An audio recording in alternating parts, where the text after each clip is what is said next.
Hi, everybody, and happy Veterans Day. You know what? My heart is so in this show today.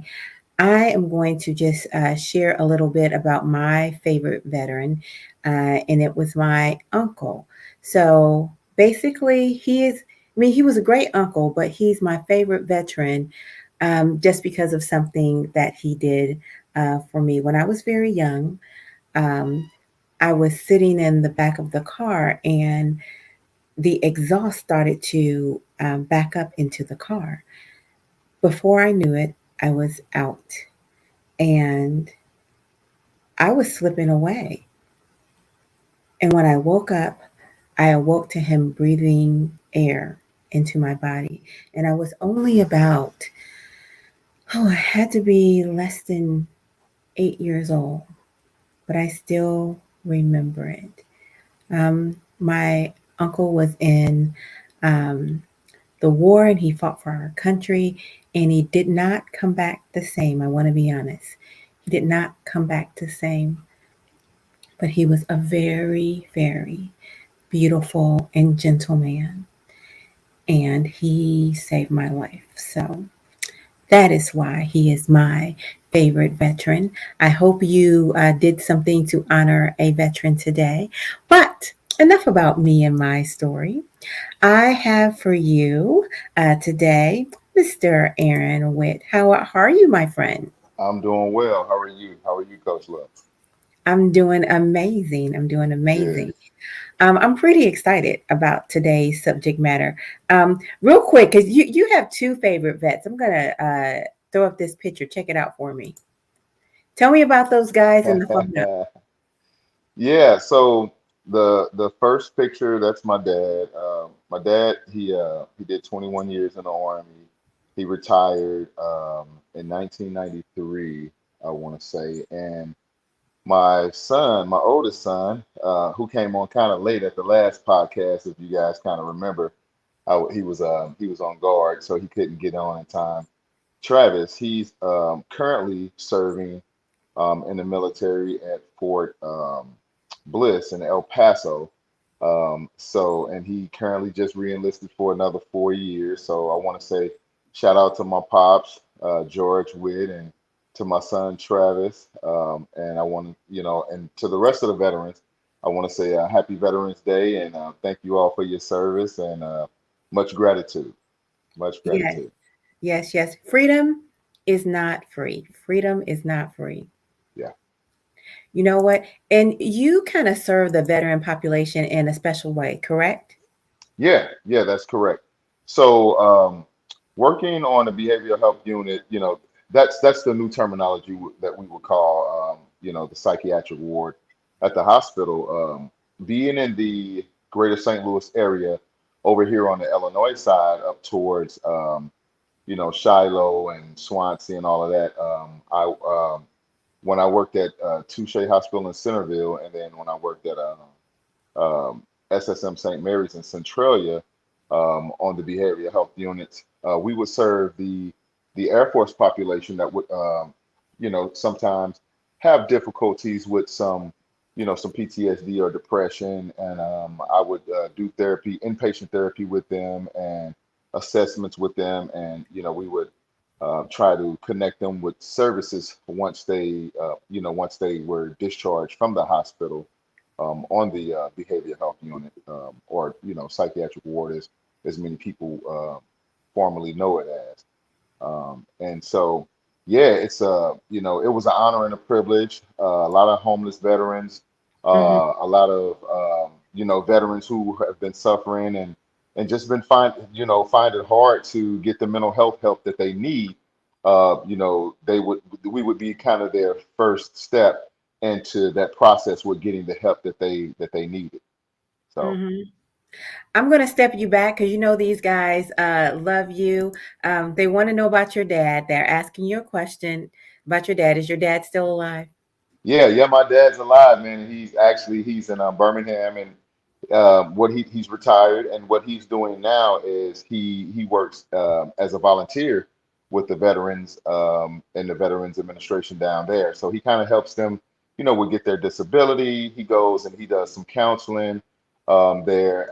He also helps with substance use and things like of that nature down there. So yeah, man, he's alive and well. Like I said, once again, shout out to my pops, George Witt Jr., George Mm-hmm. Aaron Witt Jr. Shout out to my pops, and yeah, so he's still alive, and he's alive and well, man. And he's still serving even after he's retired. He's still serving.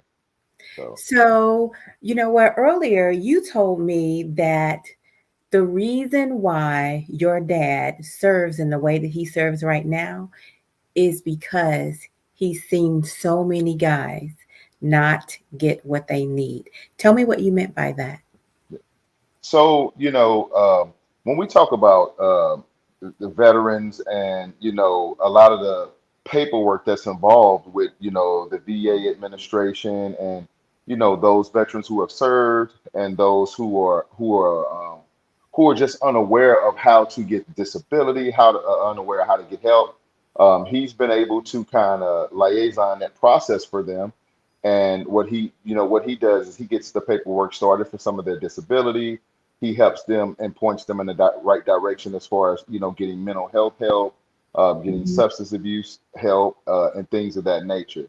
And I think that that's very important because at some point we've had issues in this great country of ours with some of the veterans, getting help, and even to this day, it's such a rigorous paperwork process that it almost makes it unattractive to even want to get help because it kind of seems like we bounce these guys around to different places and different facilities, and there's so many loopholes involved in that if without the proper support or without the proper people on your side, without the right people on your side, it's kind of hard to figure out how to get the services that they need from the Veterans Administration.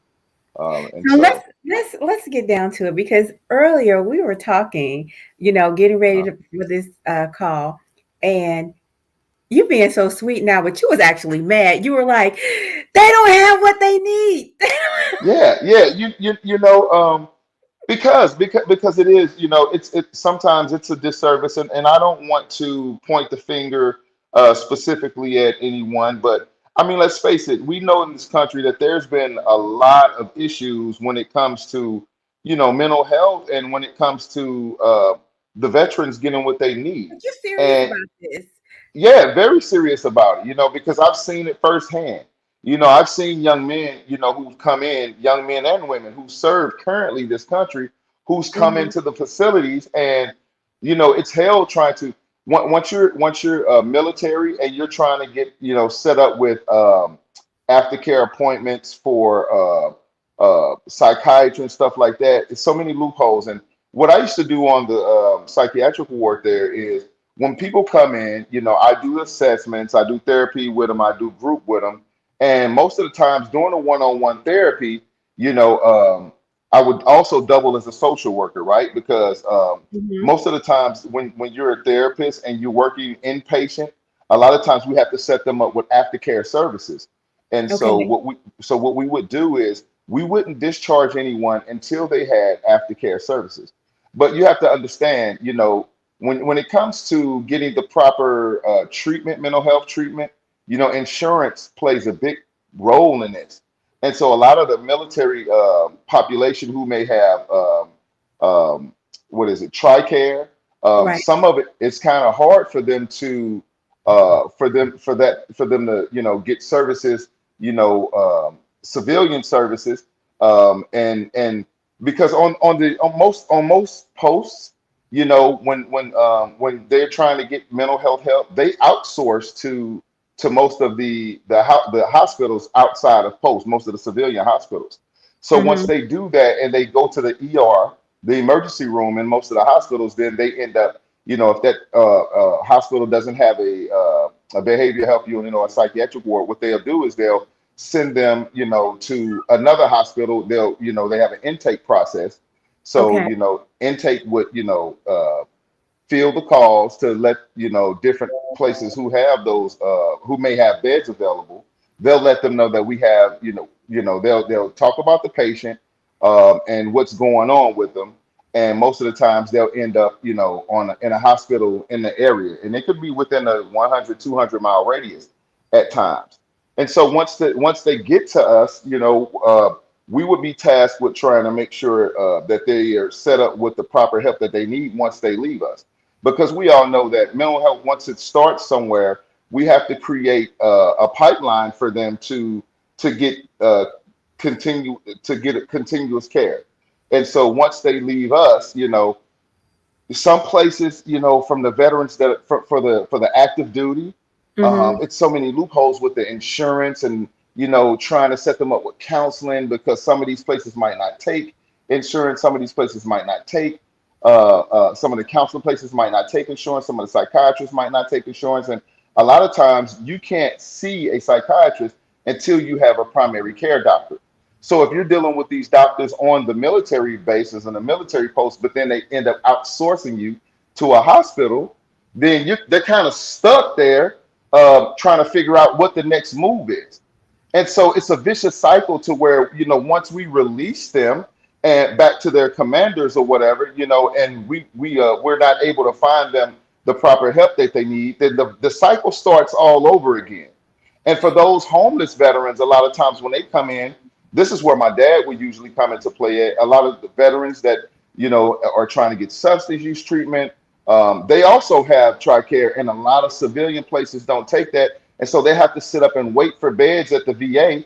And what do you do while you're sitting waiting on a bed that might take a month or 2 months to get, especially and it could be longer than that, especially if you do not have the proper support system or the proper resources, then it's going to be very difficult to even get some of the homeless veterans or some of the ones who served previously services. So I found it disheartening, and I found and of course earlier I got upset because when I was talking with you, I was saying, Actually, I love it. I love, what, one thing about you, Aaron, I love your passion. And I think that is what has made the difference for you, is that when you get your teeth into something, you are determined to make absolutely, it work. At the end of the day, yes. it is going to work. What do we got to do to make this happen?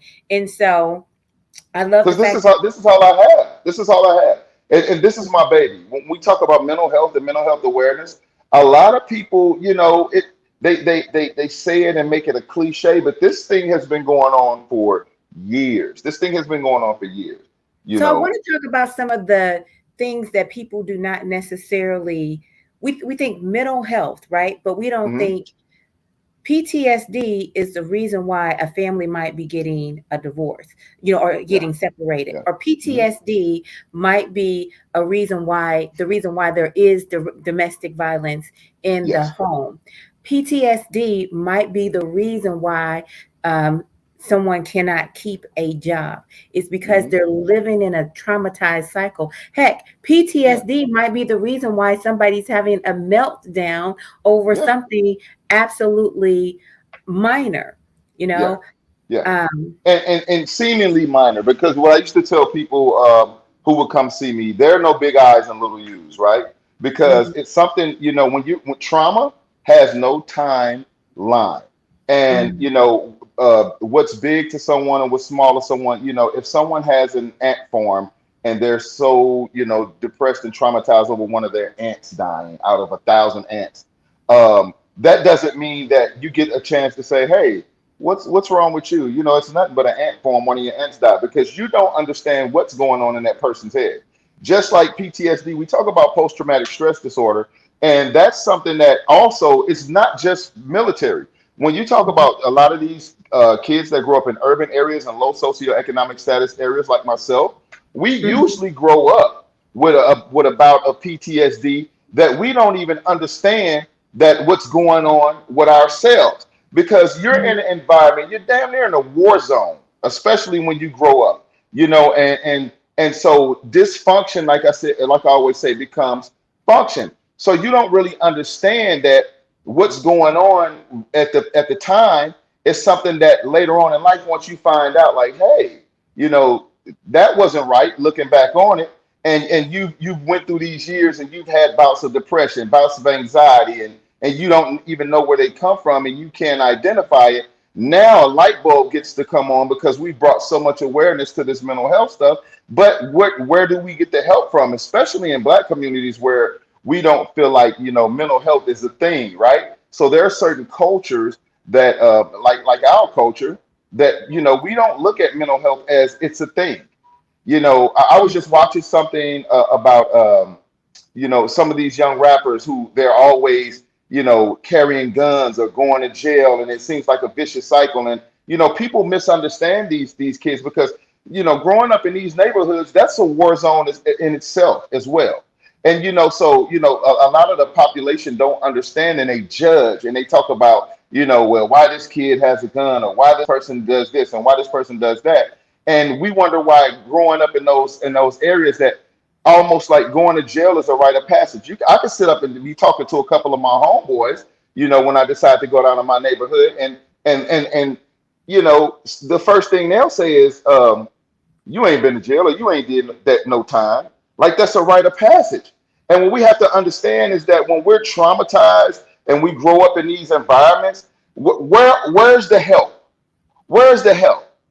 I've seen it firsthand from working in different environments, from working in mostly white rural communities to mostly Black urban communities, to where the first thing that happens in the Black community, if you have somebody that's suffering from mental health illness, and the police come, or they're taking you behind the jail. A lot of times you don't get a chance to get the mental health help you need because we turn everything that's done into a criminal act. And on the contrary, working in some of these rural white communities, I've seen reports, and dealt with patients that's come in and they've had, high speed chases, and they pull guns out and put guns to their head and threaten to kill themselves and threaten to kill the police, and then they'll end up involuntary on a psych ward. And it's like, wow, how disenfranchised is it that the people in these low SES areas, they don't get a chance to plead their case because they might have some acute distress going on, or they may be suffering from something that has got their mental health off. But the first thing we want to do is give them jail time and lock them up, and I don't think that's fair. And I've seen it all the way across the board. And so when we talk about PTSD, it's not just in the military. It's in the military. It's in these low socioeconomic status neighborhoods. I mean, it's also in some white rural neighborhoods. I'm just saying that the way that these things are treated is different, and we have to figure out a better way to funnel these people who have these mental health disorders through the pipeline. We have to do a better job at awareness, getting these people help, and making sure that they follow up with their appointments once we do make those appointments for them, and their discharge from the psychiatric ward or from the behavioral health unit. So let me say this. I honestly think right now, when I say all of America is going through PTSD, and I'm gonna tell you, Yes. yes, there was a lady, and she was served hot soup. Soup is supposed to be hot, okay? Yeah. And so, and some people might be familiar with this story. She was served hot soup, but the soup was too hot. It was so hot that it melted the top, okay? Mm-hmm. She called and she was yelling at the lady at the store. Then she physically came up to the store and was complaining about the soup. The manager asked her, do you want some more soup? Can I get you something else? Instead of responding like a normal person, this woman physically tossed the soup on her in her face. Family, you guys can go look this up. And so to me, having your soup too hot is a small thing. That is not something that should cause that level of aggression. Now, she must. Well, we got to be careful when we use those words, when we use that language. Should Well, those absolutes, because teach me what language to use. But I'm just going to tell this is definitely, in my opinion, watching this. I'm saying this person must be suffering. She she has Yeah. to be suffering from something internally And for it to have happens. It happens. What that looks like to me is burnout, right? And so what happens is when we're in a helping profession, and we talk about when we talk about helping people, and we're helpers, if we're in a profession, we're helpers naturally. Like, this is something that I pride myself on doing. This is something that I feel like it's my purpose in life. And so there are times and days where, when I would go to work, and I would have to will myself to talk with patients, because hell, I had things going on too. And Mhm, mhm, I've dealt with depression, and I've dealt with PTSD.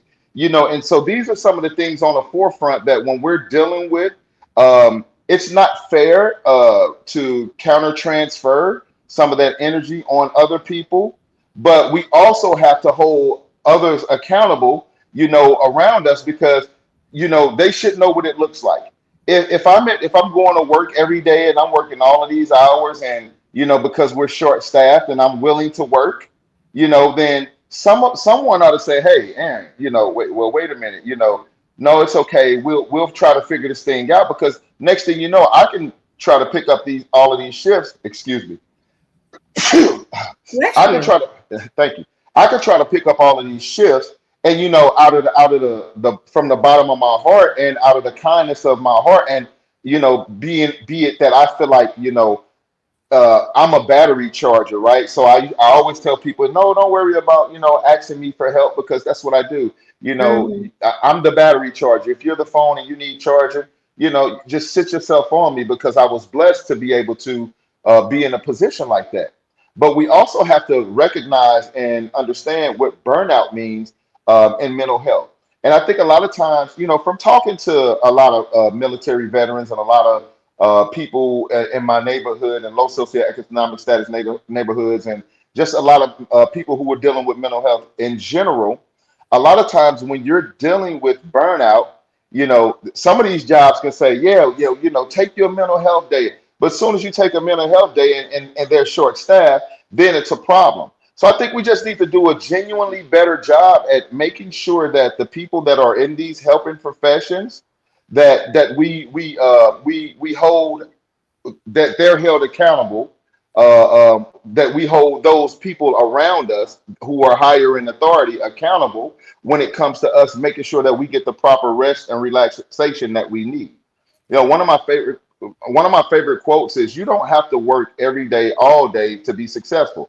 Rest, recovery, and relaxation is also a part plays a vital part in in your mental health, when it comes to being successful. So, Okay, I love that. This is what I'm looking for from you, because mhm, all of us are not, therapists like you. We haven't gone to okay, school, but we are walking, talking, sponges for one another. We're receiving one another's energy all the time. yeah, and Okay. it's more than school too.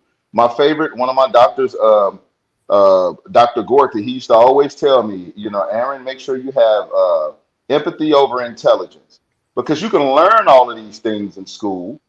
But if you can't empathize with the population that you're dealing with, in order to get the proper information from them, in order to be, break the ice with them, in order to break the monotony with them, so that they can, give everything to you that you need to help them.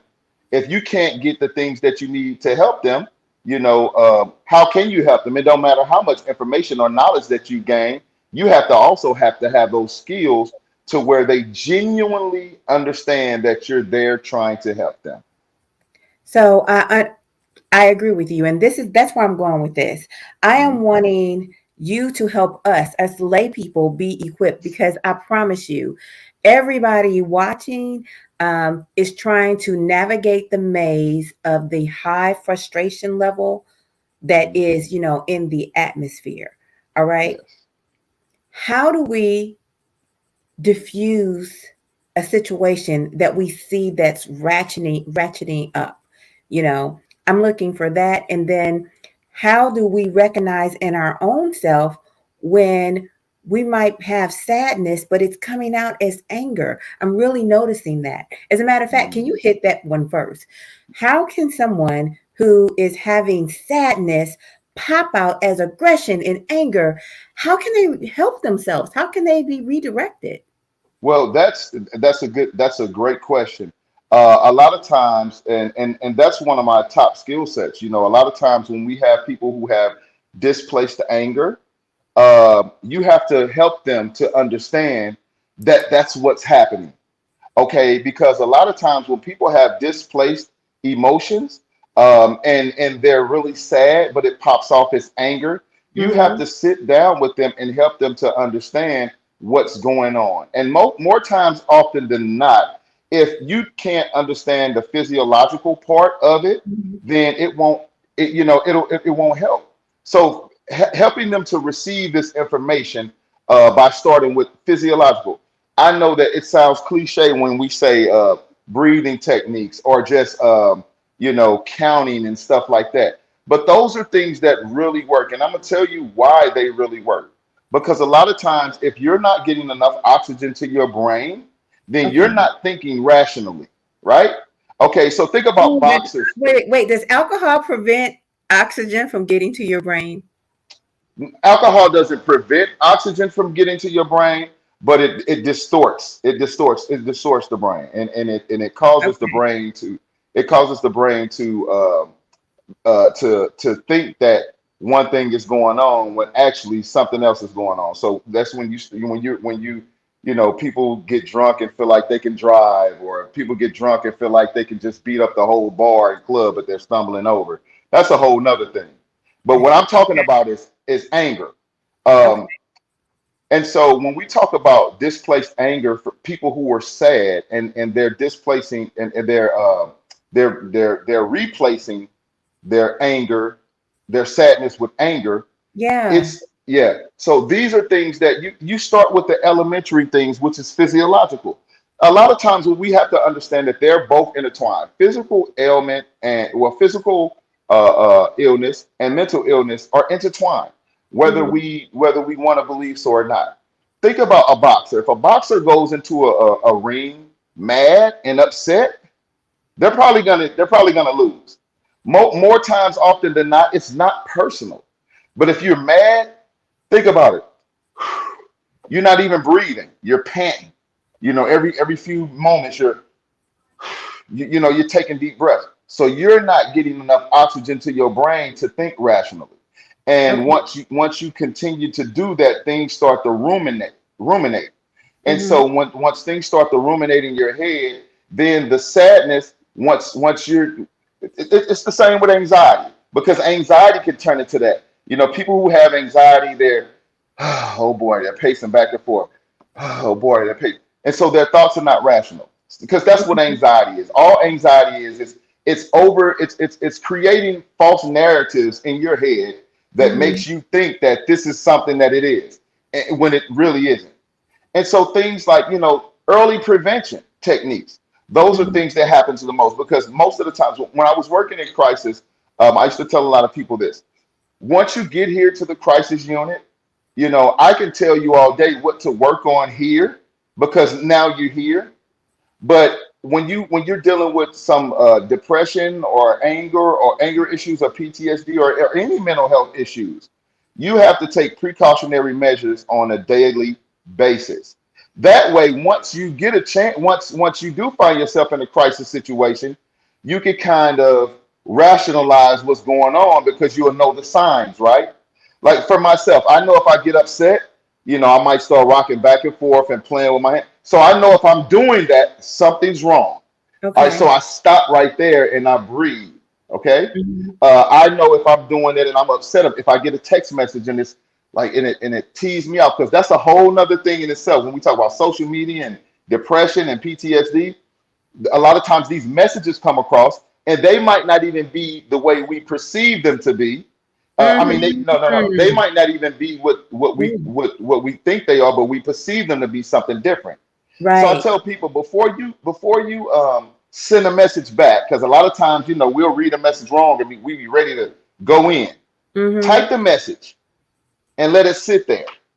and come back 20 or 30 minutes later. And I guarantee once you reread it, you'll probably laugh and be like, I'm not sending this crap Because because there's you've given. social media soldiers. I promise you that they Yeah, yeah, social media yeah, soldiers. yeah. This is golden information because we have to take control. We have to take back control of stuff like that.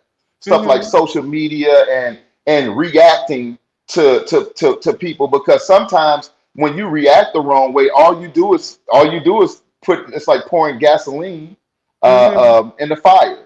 So a lot Mm-hmm. of times when we're dealing with different issues, and what good does that do? What good does that do when it doesn't do anything but have you in a power struggle with someone going back and forth, and now you're compounding negative energy, negative thoughts. You're compounding all of this stuff, and the human brain we have on average 77,000 thoughts a day, and 75% of those thoughts are negative. And I mean thoughts What? like Wait, freeze. hmm, What percentage of our thoughts are negative? 75% of our thoughts are negative. What? Between 75 and 77. Because think about it. We will ourselves most of the times into negative situations.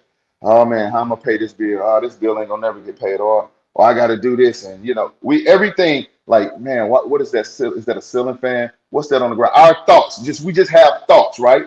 And most of the time, and what is that fueled by? When we turn on the news, most of the time in the news we see negative information because that captures our attention, right? Most of Uh-huh. the time on social media, we want to see something that's kind of ratchet, or we want to see something that'll catch our eye, but it might be at somebody else's expense. And so these are Ooh. the things that we look at and we gravitate toward. So we're not really putting the positive energy into the atmosphere that we need in order to reciprocate positive energy. Well, can we train ourselves to focus on the good? Can Absolutely. Okay. Absolutely. Absolutely. Meditation and counting and journaling and breathing techniques, these are the things. That's what I say, early prevention. You don't wait until you are in a crisis situation to deal with a crisis situation because by that time it's a crisis situation. And Okay. so think of it in this aspect. And I know a lot of people watch sports. So think of it as, we think that things can happen overnight, right? Especially if something happens and we feel like, okay, well, I can get past this, I can fix this. But if you haven't put in the work, it's going to be difficult. We'll Mm-hmm. we'll turn on the TV on Sunday and we'll watch a football game and we'll be like, whoa, that boy caught the ball with one hand, or they getting down. You see that game, a 2 hour, 3 hour game, but what you don't understand is they practice 40 hours a week for a 2 hour game. An NBA player might shoot 1,000 jump shots in a week only to take 40 jump shots in the game. And so we got to do the same thing with life. So when things happen and we feel like we need to perfect something, or we need to work on our mental health, or we need to work on things that would put us in a better position, mentally, emotionally, and when we're searching for that stability, we have to work on ourselves just that much. So when somebody sees us polished, they're like, wow, you're pretty polished. But what they don't understand is all of the work that came into making sure I'm polished. See, Mm-hmm. we can look at a game on TV and be like, oh, that boy get down, or that man, that girl, she's so good at what she does. But what we're failing to realize is they've practiced, and practiced all week. So when they show up on game day, do you know what they went through to get there to look that polished? So we have to make sure that we're putting that work in ourselves, and most of all, I on want ourselves and for ourselves.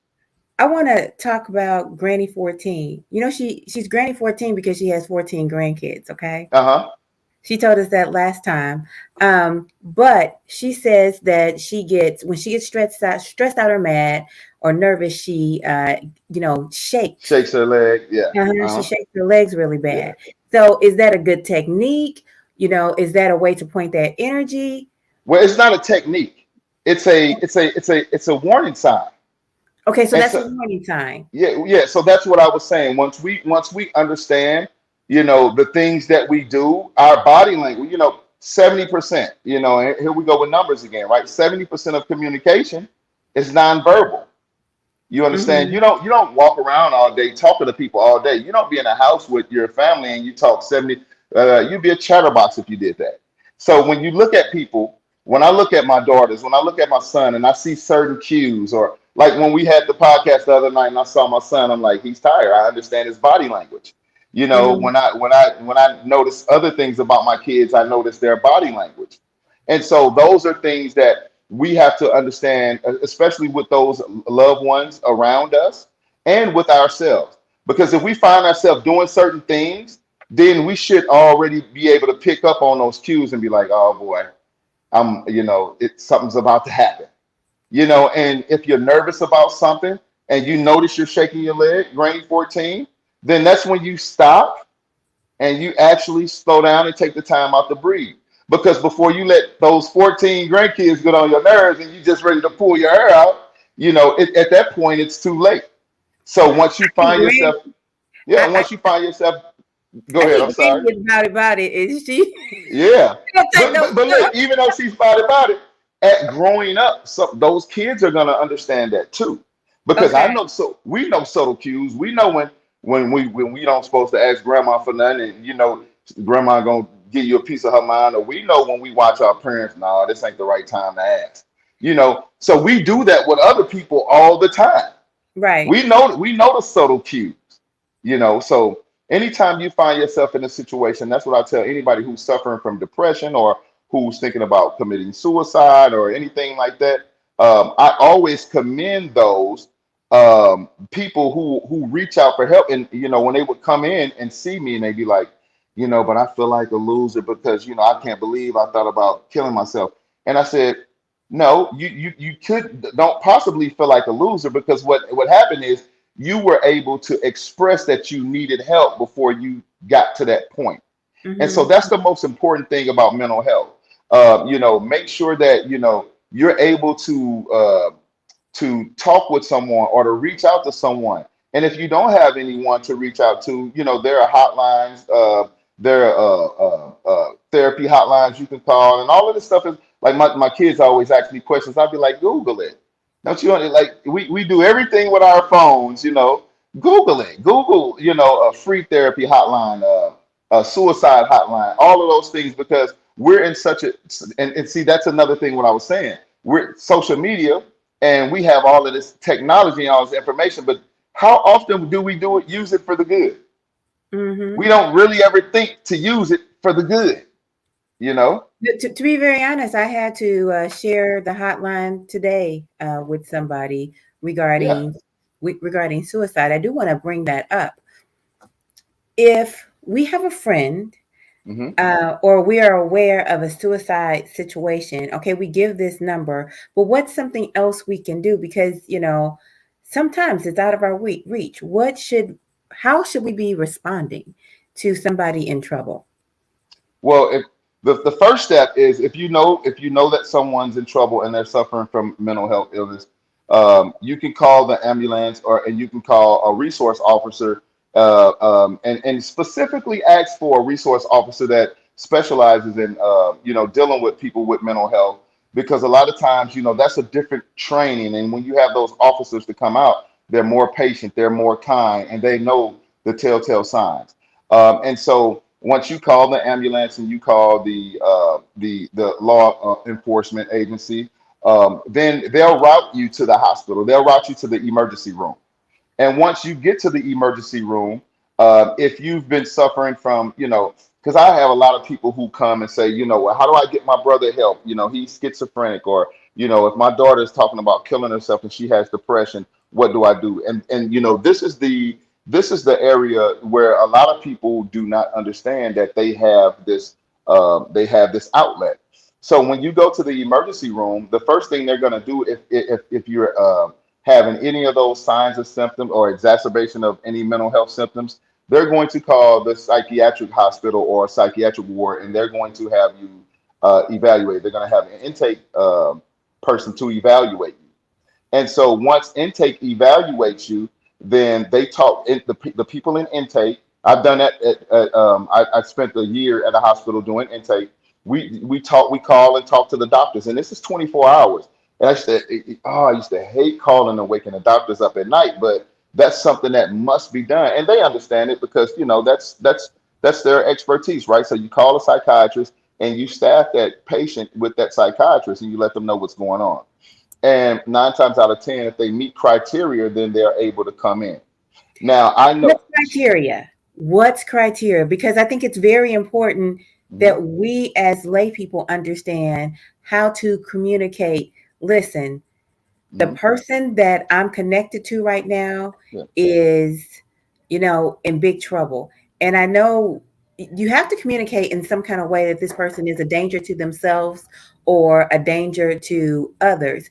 yeah, Because just acting weird, a person can act weird without being ready to be put in the hospital. yeah.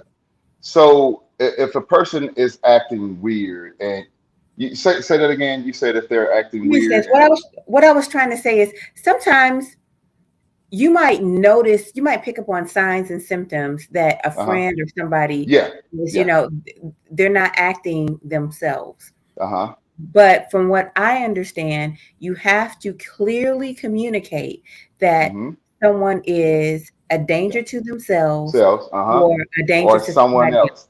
Right. Absolutely. And And if you that's don't that's say only that's only part of the criteria, because a lot of times if you have someone with bipolar disorder or schizophrenia and they're having an exacerbation of symptoms, or if they're even in a drug-induced psychosis and they're hearing voices and they're seeing things, um, more times often than not, they'll have a history.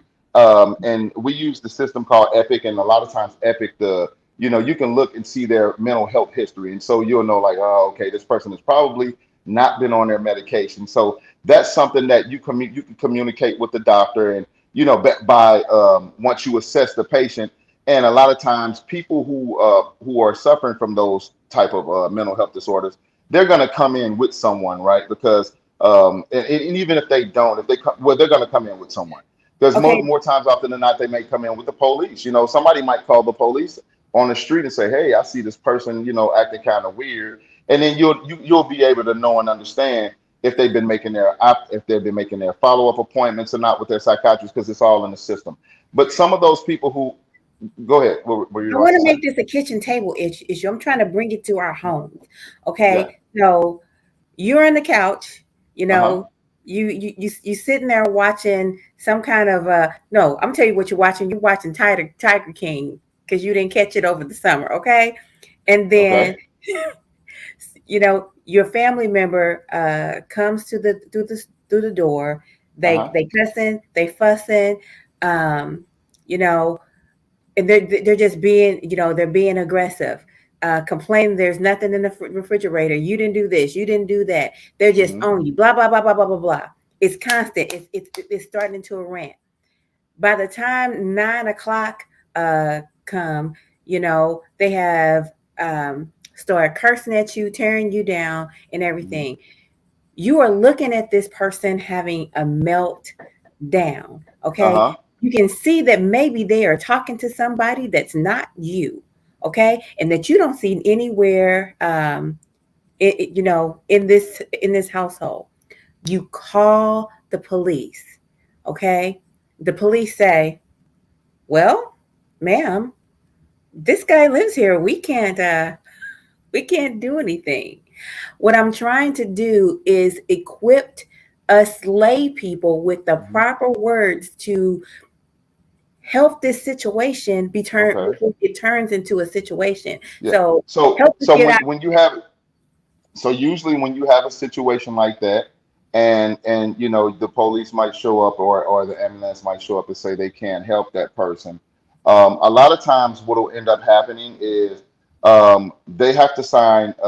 You could talk to them and let them know that this person is a threat to themselves, and that you feel like they're not deemed fit to take care of themselves at this moment. And so if things like that are happening, what you have to do is end up signing an involuntary form. Okay, so this is. Let me get back to the pipeline of when it comes to going to the hospital for mental health help. Okay, so um, there's two ways it can go. It can go voluntarily. So if I know I'm having an exacerbation of symptoms and I need my meds and I've run out of medications, I should be able to articulate that. And if I'm not able to articulate that, whoever's there with me can articulate that. And if they can't articulate it, when I talk to the when the intake assessor talks to the doctor, they can articulate that to the doctor and say, hey, I think this person is a good fit. They've been off their medications. They're not they're a danger to themselves. They're having an exacerbation of mental health symptoms, and that's usually one of the words that will help your loved ones get help. Because anytime you're So having an exacerbation exacerbation of of mental mental, health symptoms. yes, and that's That's the basically phrase. you, George. Okay. Yeah, yeah, you're just basically showing the signs that if you're bipolar and you see someone being very manic, or if you see somebody with schizophrenia and they're talking to themselves, and their tardive dyskinesia might be kicking in, and and they're having responding to internal stimuli, things like that. So basically, it's when people are talking to themselves, you say, hey. I've seen my loved one, responded to internal stimuli. I've seen them, be delusional, having Mhm. delusions of grandeur in lieu of religion, because some people might start talking about, their Jesus, or they've seen Jesus and stuff like that. Or you might have some people who are having tactile hallucinations where they feel like things are crawling on their skin and stuff like that. Mhm. So those are usually the key words to use in that instance. But when you And I have just want to somebody, say, I just want to capture something. mhm, The medical terminology for talking to yourself is responding responding to to internal internal stimuli, stimuli. yes, Okay. yes, yeah, yeah. Okay. And I like so, that. I like yeah, that. and so more times often than not, when we have people, and some people, they don't want the medication, right? So when they get there Mm. involuntarily, Hmm. and they say, you can't make me take this medicine. What usually happens is the police or the authorities, they'll end up signing an involuntary petition, or the intake assessor, or a lot of times there are nurses on a psych ward too. If there's not intake assessors, they'll sign an involuntary petition.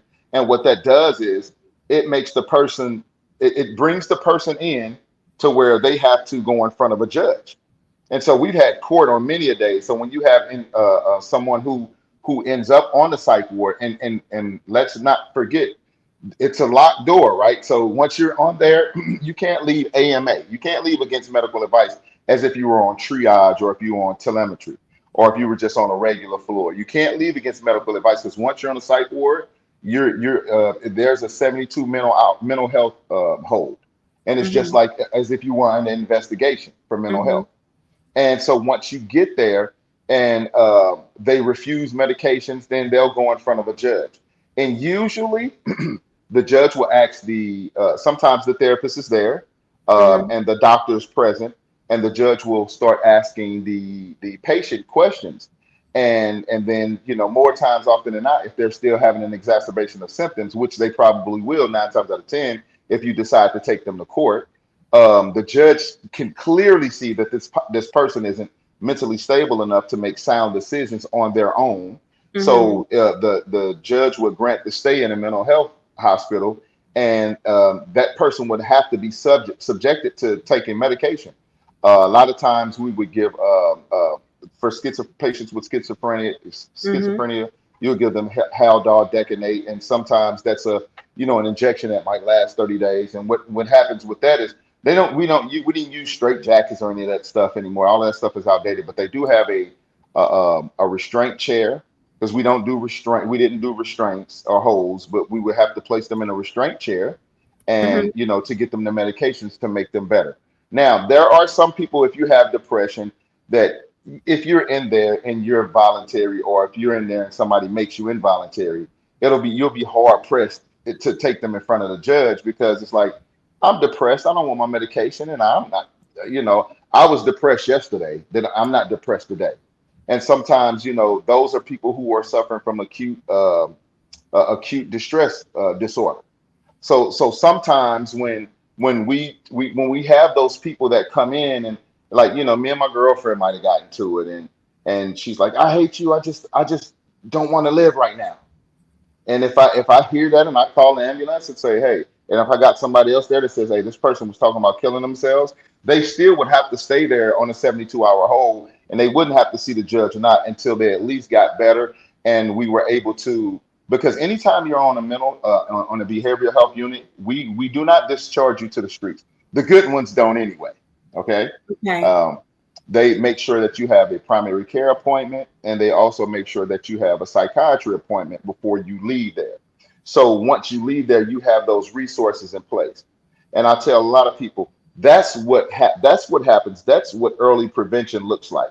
So instead of breaking down and having a meltdown or a crisis, a lot of times if you can't get a hold, if you don't want to come to the psych ward and spend those days, then you make sure that you stay in touch with your primary care doctor and your psychiatrist so that you can, or and your counselor, so that you may be able to talk with them and get the proper help that you need. And they'll assist you with things like making a safety plan, making sure that you have support systems in place, a safety net in place. And they'll go over all of those details with you to ensure that if your doctor appointment is a week out, that these are things that they can help you with and give you resources with, for until you're able to make your doctor appointment. So it's a very tricky situation a lot of times, because you have people that come in there that need help, but don't want it. Some people that want help but don't need it. Because we also have some people that come in there, psychosomatic, and it's kind of like, oh my God, this person is, faking seizures. And I'm not saying mental health is fake, but I'm saying when you have the expertise and the knowledge, and you've seen it time and time again, you'll know that some people just like to be in the on that unit. Like, some people actually just like to be there because they feel more comfortable around people that are like them, rather than being around their family members who may criticize them or talk about them all the time. And that's a whole nother deal. Oh, Yeah. wow. So they are just they want to be around other people who have mental health disorders because their It makes family them feel make them, normal. right, it makes Hmm. them feel normal. Their family may be making them feel isolated. Hmm. Yeah. Man, Yeah. we got to do better. We do. We do. We have to continue to make sure that we are bringing the awareness that we need to mental health, especially in the areas that need it to most. And I'm not saying it because I'm a black man, but I'm saying it because I'm a black man, because I do understand how mental health affects different people culturally. I'm very culturally competent. I can sit down and do therapy with just about any nationality, because when I was on the site, on the behavioral health unit, I've had people from India come in there. I've had, rich white people. I've had, poor black people. I've had black people that have had money. And I'll tell you, it's different demographics look at mental health differently. Different ethnic backgrounds look at mental health differently. When you have someone that might come in there that's of Arab descent, you know, if that happens, then they're going to be very reluctant to receive mental health help, because in their culture, if they're experiencing any mental health issues, then that means that they're not close enough to Allah. It doesn't mean that something's going on. So there are a lot of collectivist societies, like in Asia. They don't really believe in. I'm not going to say they don't believe in mental health. That would be a misquote. But what I'm going to say is they lean more toward family than Mhm. outsourcing to a doctor when it comes to mental health. Because in collectivist societies, they really feel like, hey, we're all here for you. Mhm. And it's also the taboo behind mental health for a long time. It's embarrassing, especially Mhm. for a lot of upper echelon people who have money. You think about back in the days when, if you had a lot of rich people who have people that are suffering from mental health in their family, they hide that. They Mhm. hide that from people. They don't want people to know that someone in their family is having mental health issues. We could take it back to the medieval days, to where when people were having mental health issues, they literally drilled holes in their Now heads. that they did do. You want Yes. to know what I want to talk about culturally? In some cultures, people associate having a mental health disorder with Mhm. being possessed by a demonic spirit. Yes, and that's yeah, and some cultures they do. It's more of a timeline than a well.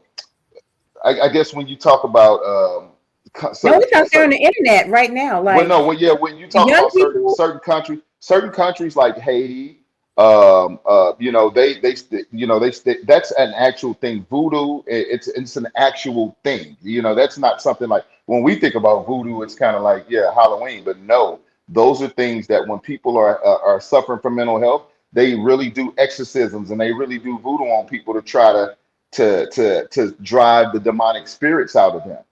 And so, So I it's that. So I'm glad you brought up in like in different lands, Haiti and things of that nature. But I mhm, was culturally, I was speaking of like the younger generation.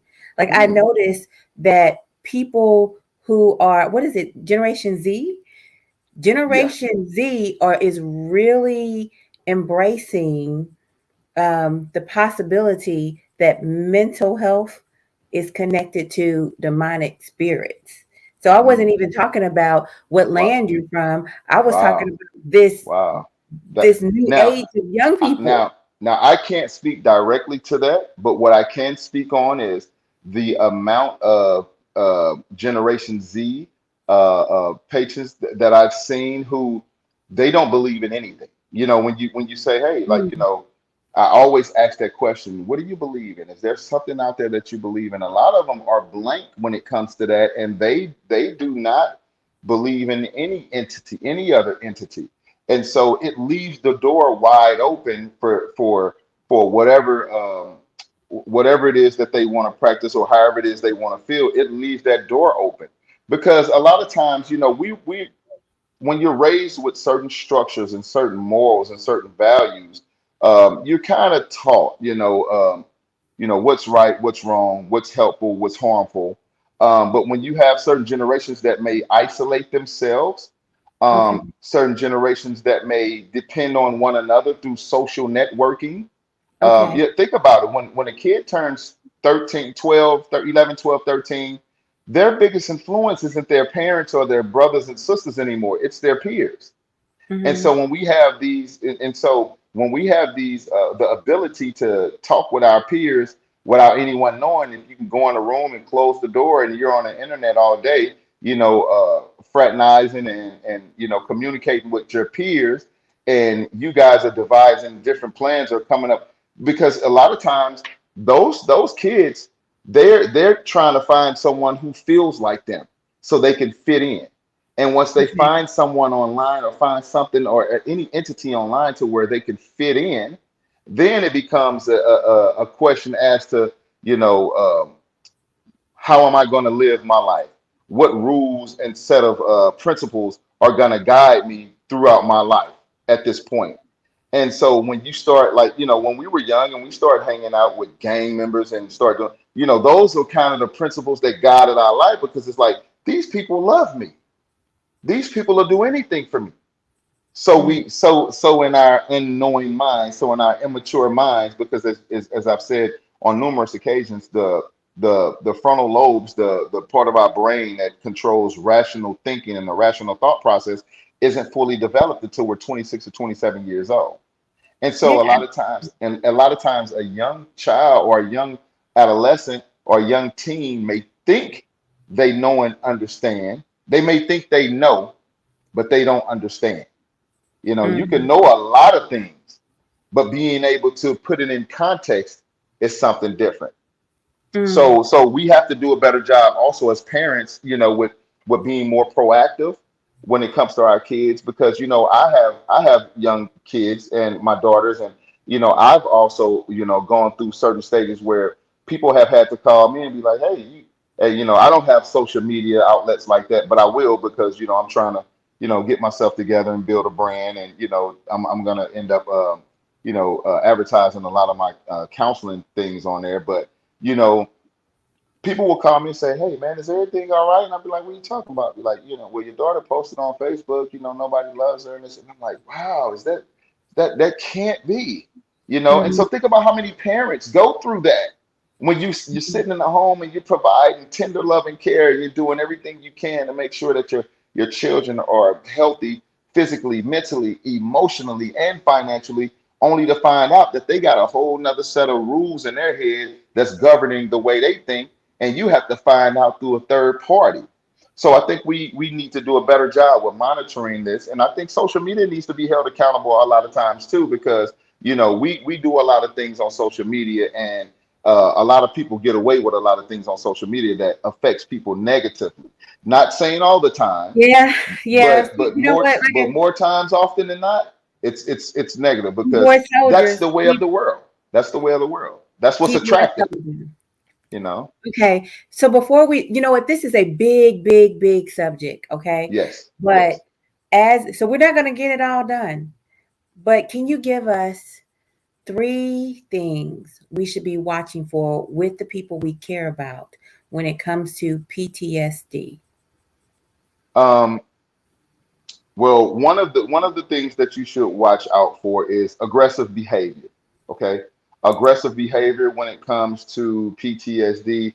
That's something that's a behavioral aspect of it. Okay, so when you see someone overly aggressive or always irritated, that's something that you should, that's a warning sign. Okay. um, mentally, when you have someone that's always frustrated and that's showing a lot of anxiety and that feels like nothing ever goes wrong, when you start hearing people use a lot of absolutes, and that's what I was talking about Mm, earlier. People always do this, people never do that. yeah. The language like always, never, all the time. Be aware of that. And then third, make sure that you're aware that people are getting the proper rest that they need, because a lot of times, people who suffer from PTSD, they suffer from insomnia. They have nightmares, and a lot of times they wake up in cold sweats and they can't sleep, and they're afraid to go back to sleep because they have these continuous nightmares over and over again. So, Wow. so those three things are something that we need to be very aware of, and more times often than not, like I said earlier, don't wait for the crisis situation to become a crisis. Be more proactive. Pay attention to the signs, Mhm. and those signs. When it comes to PTSD, if you pay attention to those three signs, 9 times out of 10, you'll be able to kind of step in before things get worse and get your loved ones the help they need. And that goes across the board with any other mental health illness too. Just pay attention. Pay attention to body language. All right. You know what? I'm going to rewatch this for myself so I can make sure that I'm helpful to those around me. Thank you once again, Aaron. Oh, my pleasure. I appreciate you for having me on. Like I said, once again, happy Veterans Day. Thank you to our soldiers for keeping us safe. Thank you for your service. To my dad and my son, I love you. I appreciate you. And I have more people in my family that serve. My cousin Bucci, he served in the Navy. He retired out of the Navy. So thank you for your. I wished him happy Veterans Day earlier. My boy Dennis, he's a Navy veteran. That's my best friend. Happy Veterans Day to you too, and to everybody that I forgot about, well, not forgot about, but didn't mention in this last minute, these last few minutes. Happy Veterans Day, and thank you all for tuning in. I appreciate it. Thank you for watching, guys. I appreciate you. Bye bye for now. And Bye for now. right, drop in the chat who your favorite veteran is. Give them a shout out. Love you guys. Bye bye. Yeah, and ask questions or comments if you want to. I'll go back through and I'll try to answer as many as I can. So if you got any questions or comments, leave a question or comment on the YouTube channel or on Dr. Love's page or whatever, and I'll try to answer as many questions as I can. But thank you all, and have a good night. Night, guys. Bye bye.